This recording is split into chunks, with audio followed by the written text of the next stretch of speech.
Today I'm going to be showing you how to make this cool Cimorelli DIY mood board. Everything that you will need for this DIY is on the screen.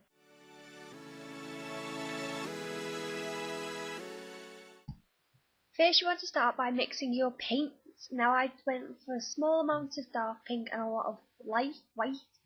That was to make a very light pale pink to colour my canvas with. You then want to mix your paints together until everything is evenly distributed so you can make sure that you have an even coat all over your canvas. Once your colours are mixed, I took a small sponge and put a thin layer all over my canvas. This meant that it would dry quickly, but it would also still have the colour on the canvas.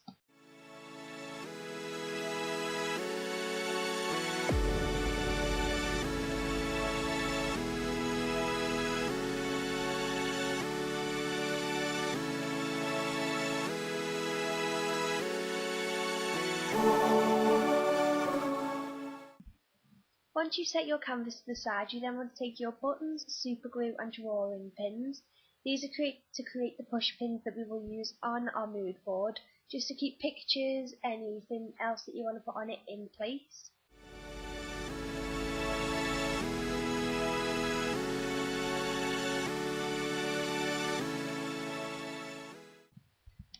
You then want to take your super glue. Now this can be any glue as long as it's long lasting and will keep your buttons attached to your push pins.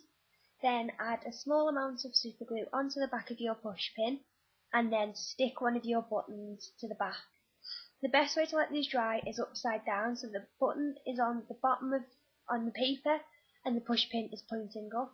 This will just apply a small amount of pressure for when the glue does dry. I did this with around 15 buttons only because my canvas was quite large. You can do this with as many as you want, but this is an optional step. You can buy your own push pins. When your canvas is fully dry, you want to take your ribbon. Now my ribbon was quite thick, but you can use any size ribbon you want, and you want to space it diagonally along your canvas. You want to do this as many times as you can along the canvas in order to create a diagonal effect.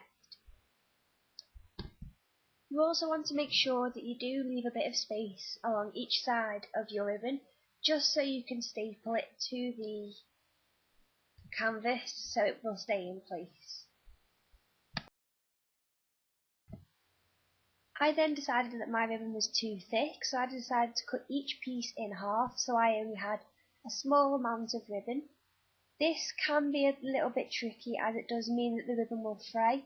So I do suggest getting a thinner ribbon if you do want a thinner look.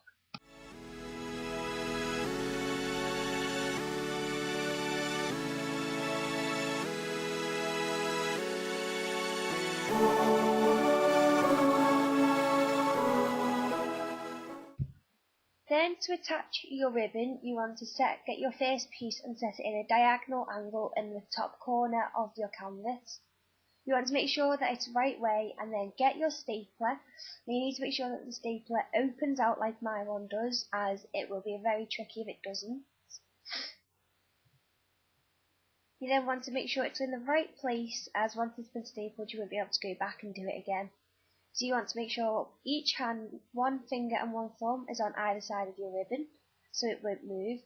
Then take your stapler and put it right on top, ensuring that one piece of the stapler goes through the ribbon. Then using your hand, push down quite hard onto the stapler, and that will allow the staple to go through the wood and keep your ribbon in place. You want to do that to both sides of your ribbon with each ribbon that will go onto your canvas.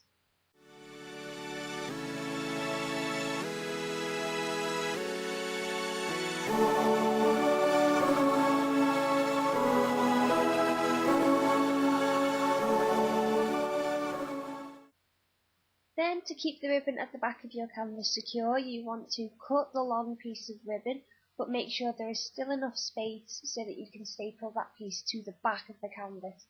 This just ensures that it will stay still, it won't move, and that you won't have any fraying at the back.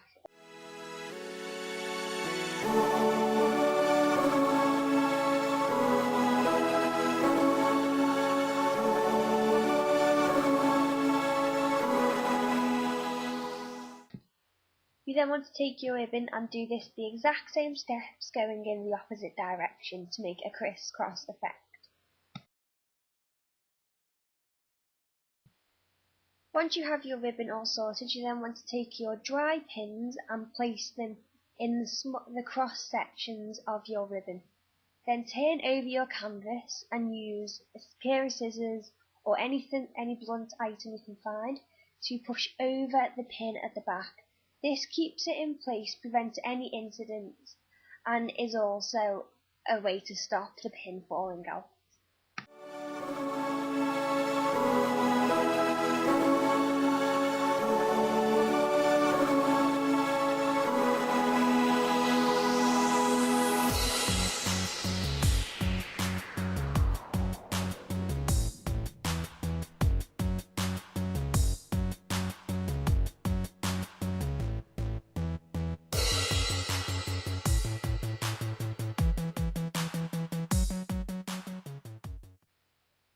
Because I needed to place pins around the edge of my board, I couldn't push them in hard enough because there was a big block of wood in the way. So to get around this, I just super glued some buttons into those spots. It doesn't really matter that there's no pins there, it's just for an effect. Then I created some small items that I could put onto my board. One of them was a photo that I already had of Cimorelli.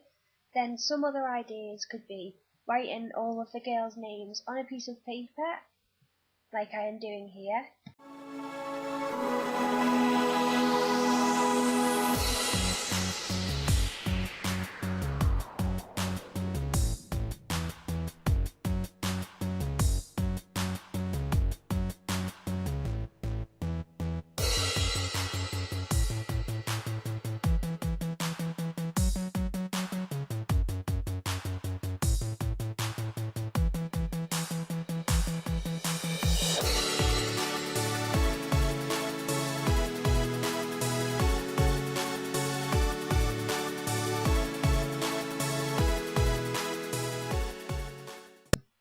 Another idea is going through each sister's time feed like I'm doing here and finding a tweet that they have posted that is inspirational to you. So here I took one off Catherine's feed.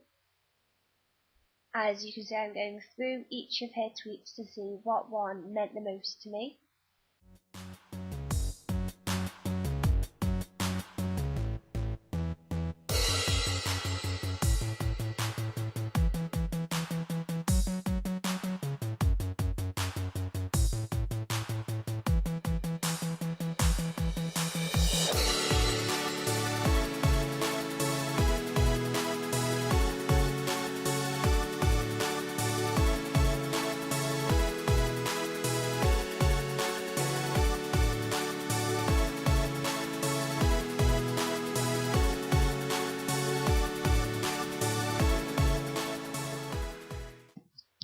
Another way to spice up your board is to place these small gold letters that I got.